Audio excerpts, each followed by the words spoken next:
Pupunta po ako sa grocery, mga lalabs.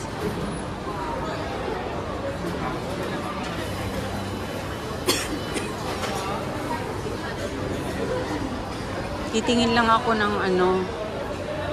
Ito Arab sweets. Masarap yan sila.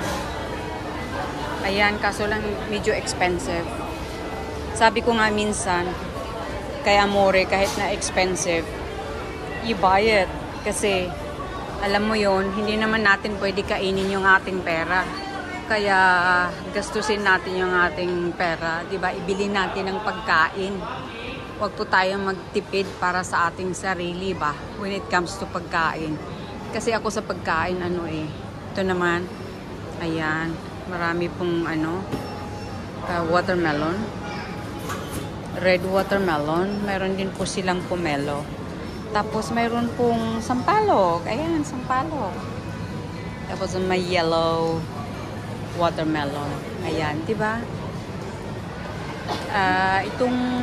Itong grocery na ito, they're expensive.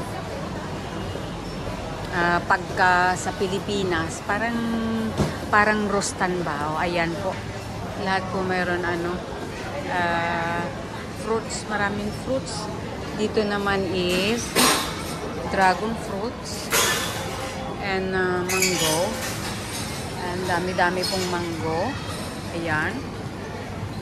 Tapos dito naman po ang daming papaya. Meron po siyang green papaya. Meron din naman yung papaya na pwede nang kainin. Tapos ito, they have lots of apple. Pineapple. Good Lord. Apple, pineapple. And then, banana. Ayan po. So, napakarami po dito. As I've said, they are expensive supermarket.